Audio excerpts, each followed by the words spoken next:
Hey guys, every now and again the findings of some study or the findings of some survey or some other statistic will be released and we'll see it in the mainstream media.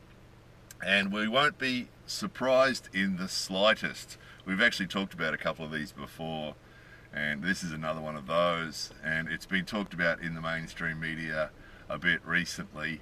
In the English-speaking mainstream media, I haven't seen much of it in the Japanese media, but in the English-speaking mainstream media, it's been talking about it a little bit recently, and that's a release of a findings that of 149 countries, Japan was ranked 110th for gender equity, gender equality, and well below all the other G7 countries apparently. So 110th out of 149 countries. So not in the slightest bit surprising, and those of you who live in Japan won't be in the slightest bit surprised about that at all. We've sort of touched on it in other videos. We made a video once about discrimination and just other videos about similar sort of topics. We've touched on it a little bit, and it's just the way it is, you know. It's obvious when you live here that the place is run by men and usually old men, and it's just the nature of Japanese society. And those of you who know a little bit about Japanese culture and Japanese society, it sort of makes sense because of just the way it is. It's the way it is in people's homes. You know, the men are usually the senior people, and the older people are the senior. So older men are inevitably going to be at the top of the pecking order in organisations and companies and all that sort of thing. So there's some other aspects to it too. And of course, as always with these things, there are exceptions. So, you know, there are women in power in Japan. You know, we know a lady who's a representative on the city government, on the local government. We know ladies that hold fairly high positions in companies. We know a lady that's HR manager in an international company, and she's the Japanese HR manager for Japan in quite a big company.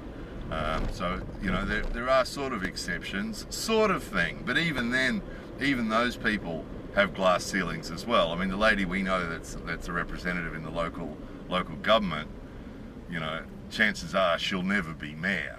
You know, she'll never be leader of the local government. She's a representative, and that's quite common in Japan too. If you ever see a picture of Japanese government, the national government, you know, together, you'll notice that, you know, it's predominantly old men in suits. But there are a few ladies in Japanese government, and a couple of them are fairly influential and fairly powerful. But again, you know, we won't be seeing a female Japanese prime minister for a long time, because it's just not going to happen the way Japanese society works, you know.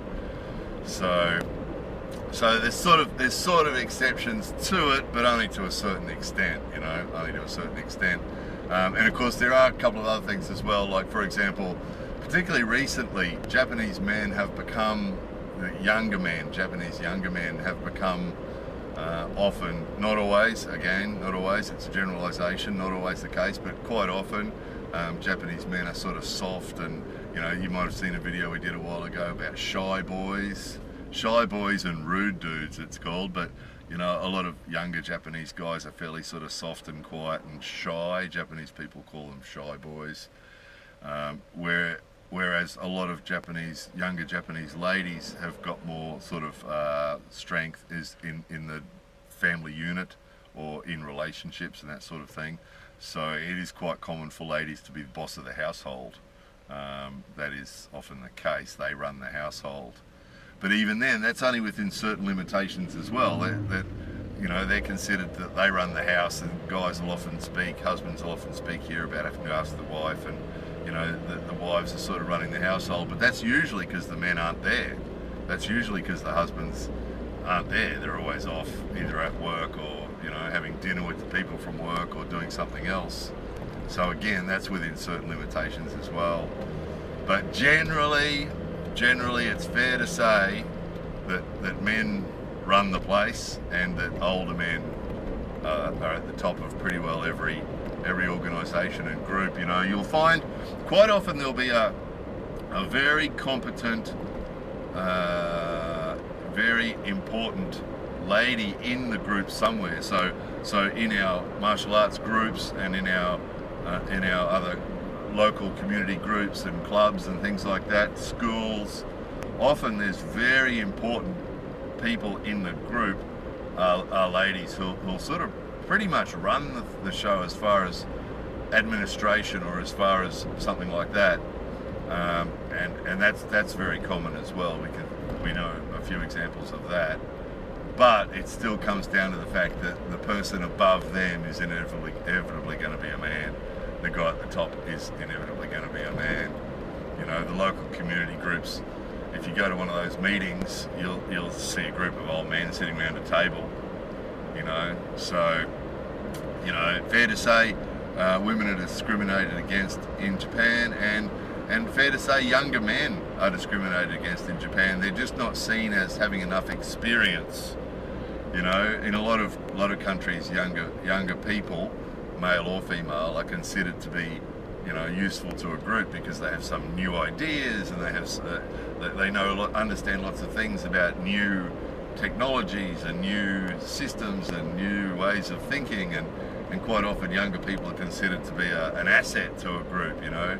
Whereas here, you know, it all comes down from the top, and we've talked about this before, haven't we? That, you know, you don't get ideas coming up from the bottom, because, you know, that's not the way that the society works here, not the way the culture works. Is the ideas and the plans and everything else come down from the top, and the people at the bottom just go along with it. And, you know, very unusual for anybody down the rung here, a younger person or a junior person to have an opinion on anything, and if they did, they wouldn't be telling the boss, because the boss would be thinking that they're being an upstart and would slap them down. Not physically, but, you know, figuratively would be, you know, what do you think? You know more than I do you? Suzuki-san. No promotion for you. So, yes. And then, of course, seeing as most of the people watching this video will be foreigners, we should mention, of course, too, that being a foreigner isn't going to put you in a position where you're likely to end up anywhere up high either. Even the teachers that come here to teach, you know, usually the foreigners that come here to teach English are usually employed as ALTs, assistant language teachers, and they're usually the junior person in the classroom. So there'll be a teacher who'll be Japanese, and we've showed you examples of this on television. A teacher who'll be Japanese, who'll do the teaching and the explaining, the big setsume in Japanese. They'll do a 20-minute setsume in Japanese about the particular grammar point, and then the ALT, the foreigner, will be called upon to perform some English, and they'll stand up and they'll speak the English, and they'll sit back down again, and then the real teacher will continue with the setsume. That's pretty common too. Actually, on Japanese TV, we've showed you examples of this. Inevitably, the person who performs the English could be a male or a female, you know, a foreigner, male or female foreigner, and can be young, that's fine, no problem with that. But the teacher inevitably will be an older man, you know, baldy-headed, older man in a suit, standing behind a desk or standing behind a podium, and everybody will defer to him. He's the man. He's standing there doing the 20-minute setsume about the English point. So, you know, the fact that he's Japanese, he's an old Japanese man, you know, teaching English, and the native English speakers who are there in the room, you know, are still considered to be, you know, below him, because he's the man. He's the old Japanese man. So the fact that his English skill might not be as good as the native speakers, probably not, probably won't be, but that's not relevant, because he's the old Japanese man, so he's the boss. And that's pretty much the way it always works. And that's the same too, we've seen that, talking about the competent ladies that run organisations, that are in organisations that are really important that, you know, look after the administration. We've seen groups like that where the lady that looks after or is assistant to the boss is more competent than the boss. But at some stage he's been given the position because, you know, because he's the old man, the old Japanese man. So he's given the position as boss, and the lady who's more competent than him is his assistant or his junior, you know, and nobody's really sort of surprised by that. And as with all these things in Japan too, it's not going to do that lady a lot of good to make a fuss about it. You know, in a lot of countries, she might take the whole group to court and say, you know, I'm more competent than him and I've been discriminated against, and she might win some big payout, and that might teach the organisation not to do that anymore. But that won't happen in Japan. It just won't happen, you know, for a number of reasons. One is people just don't want to rock the boat. They just don't want to rock the boat. They just go along with it. Because, you know, the people that rock the boat, people that make a fuss about stuff like that, would be considered to be troublemakers and upsetting the harmony and all those other things that we've talked about before that you're not supposed to do in Japan. So, you know, inevitably, like with all these things, inevitably, you know, Japan eventually will have to catch up, of course, but like with all these things, it's going to take a long time. You know, as far as technology is concerned, Japan's really, you know, 21st century, no doubt about it. But as far as a lot of these social type things and these, you know, social society type things, it's really like living in the 1950s in a lot of ways. You know, you know, the man goes off to work and the wife stays at home. There's another example. You know, most of the ladies that work here, and there is a high percentage of married ladies here that do work, and married mothers that do work in Japan. It's quite a high percentage. Saw that statistic recently. It was quite high. But most of the jobs that they do are fairly menial jobs, and they're part-time jobs. And it's because they're discriminated against because they're mothers and because, you know, they might be taking time off for their children and stuff. So that nobody wants to give them a sort of senior position in the company for that reason, you know. Just a few points with that too. I mean, there's some really obvious discrimination goes on in the workplace. People who work in offices like administrative staff, usually the ladies are called office lady, right? She's an office lady, she's employed as an office lady, and the guys are employed as salaryman, right? So the name is fairly discriminatory right from the start. And then usually the men will wear uniforms, suits, sorry, the men will wear suits and the ladies will wear uniforms. And the uniforms are always fairly sort of standard. So if you want to see this, if you're in Japan, you'll see this. If you go into a post office or a bank or you know, a lot of companies, you'll see the ladies all wearing uniform the same and the men all wearing suits. And usually if you go to a post office or a bank, usually what you'll find is that the ladies will be working on the counters. They'll be at the counter in their uniform, you know, serving the customers, and the men will be sitting back in the bank behind the desks doing stuff back there, you know. And you know, that's just the way it is. That's just the way it is. And the pay discrepancy too. There's been talk about that here. They're supposed to, obviously, if people are doing the same work, they are supposed to obviously get the same pay, but inevitably in Japan they don't. Inevitably in Japan the men get paid more money than the women for doing the same job. So it would be surprising for some people coming from some other countries to come here and experience some of this. It's just blatant. It is like going back to the 1950s. It really is. A lot of that sort of stuff, and the sexual harassment and all that sort of stuff as well. All that stuff. There's a lot of social stuff in Japan that you know, people who live here long term would watching this video, would be sitting there nodding their heads, going yep, and thinking of lots of examples of this. You know, things that really, you know, were very common in other countries, you know, 60 years ago, but you know, would be very rare now, and they're still really common in Japan. So, you know, no gender equity, no equal treatment of men and women in the workplace or anywhere else. and sexual harassment and all those other things are all still really common as well. And I mean, you've only got to watch television. You've only got to watch Japanese television to see all these things. You know, it's really common Japanese TV.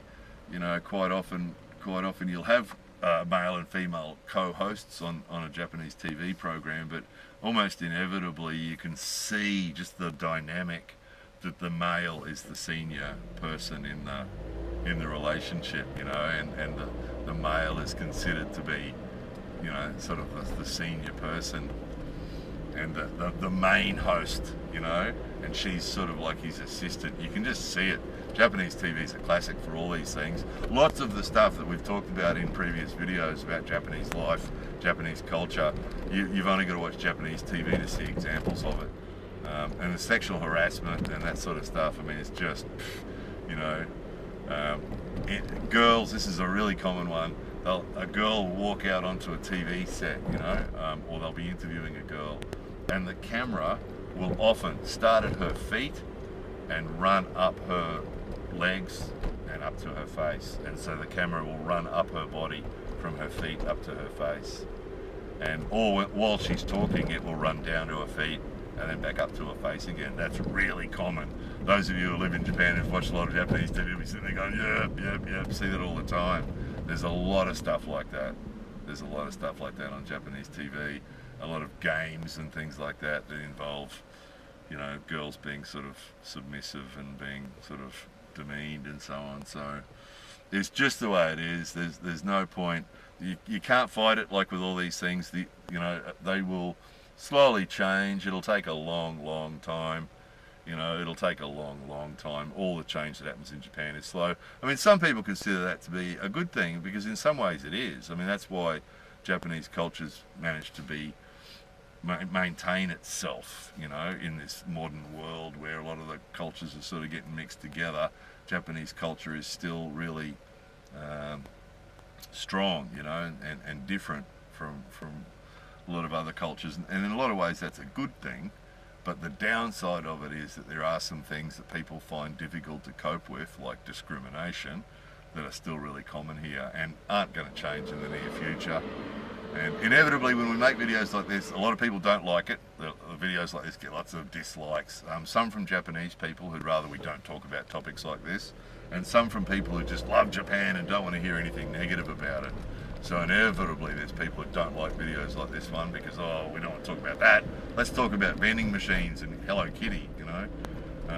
So inevitably videos like this aren't popular, but there's also other people who will say, well, you need to do something, you need to protest. If you don't protest, things won't change. There's always people who say that as well, and, you know, it just, you know, it's not how change happens in Japan. You know, change happens really slowly, and it won't ever happen because a bunch of people got up and protested. It just doesn't happen, and it will never happen because a bunch of foreigners got up and protested, because, you know, people hate hearing this, but it's just the way it is. You know, we've made videos about this before. You know, Japanese TV, they're mildly interested. Cool Japan. They like hearing about what the foreigners think is great about Japan. They like hearing about what the foreigners think is good about Japan. And no one is interested in hearing about what the foreigners think is not good. You know, no one's interested. And even when the Japanese people that do protest, there's activists in Japan that protest against all sorts of things. But the fact is that not a lot of people listen to them, because it's just, they're rocking the boat. They're upsetting the harmony. They're annoying. They don't want to know about them. Most Japanese people just don't want to hear about it.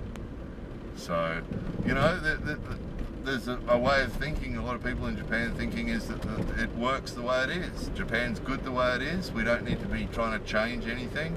It all works well. Let's just leave it the way it is. And there's as far as the gender inequities. A lot of the ladies probably think that too. Just happy for it to be the way it is. You know, the majority of ladies think it's just stay home and look after the kids and maybe have a part-time job for a few hours a week and let the husband go off and hide at work for 60 hours a week or whatever he does. And they're just happy with it the way it is like that. They don't feel a need to change that, you know, so... You know, the hospitals. Just all these examples are coming to mind as we look at this. You know, the hospitals, the nurses. Majority of the nurses are female. The majority of the doctors are male. You know, female doctors do exist. Female dentists do exist, but they're pretty rare.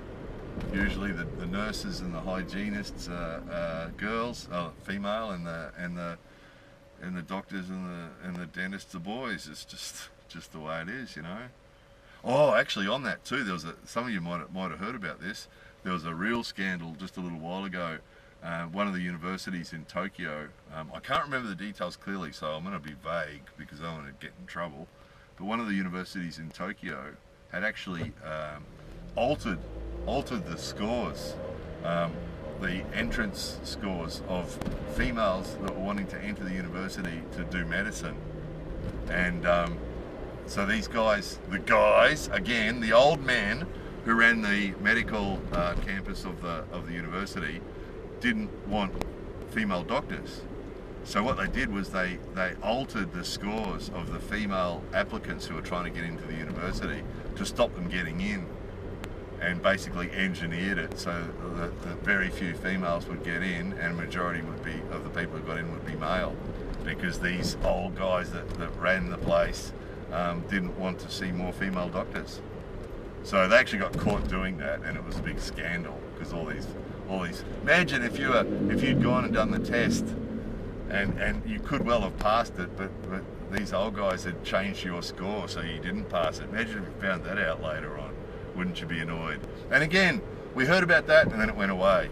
You know, in a lot of countries, a lot of those female applicants would have sued that university for a lot of money, wouldn't they? But we didn't hear about it again. It just sort of quietly went away. So, I mean, this is obviously why a lot of the stuff that's not good continues on here, because it's just allowed to continue, you know. But I mean, that's about as blatant discrimination as you can get, isn't it? Changing their results so they can't become doctors, isn't that blatant? So I mean, that's an extreme example. But even that hardly anyone was surprised by that.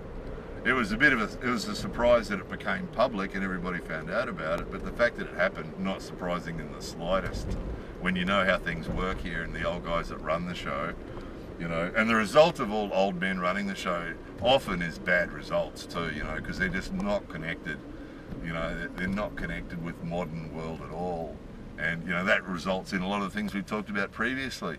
You know, the big conference in Tokyo to talk about how to help the foreigners integrate in Japan, and no foreigners were invited. You know, all those things where they talk about change and they talk about doing things to bring Japan into the modern world, and the decisions that get made and then nothing happens, and it's because the decisions are being made by these old guys. You know, that amazing video that we showed you recently of the sports, Budo sports in Japan, you know, sports tourism. Brilliant video with no English to follow up on it, so that it was a total waste of money. You know, some of you saw that would know what we're talking about there. And a lot of those decisions that you think, what the hell? It's because you've got a table of old guys sitting around making the decisions, and, you know, they're not in touch. A lot of them are just out of touch with the modern world and with anything that's outside their own little sphere, you know. So yeah, look, no surprises in any of that, is there? It's all consistent, you know. The more you look at all these things, the more it all just, well, yeah, no surprises there to any of this, really. So yeah, ranked 110 out of 149 countries for gender equity. Yep. Anyway, there it was. More videos coming soon.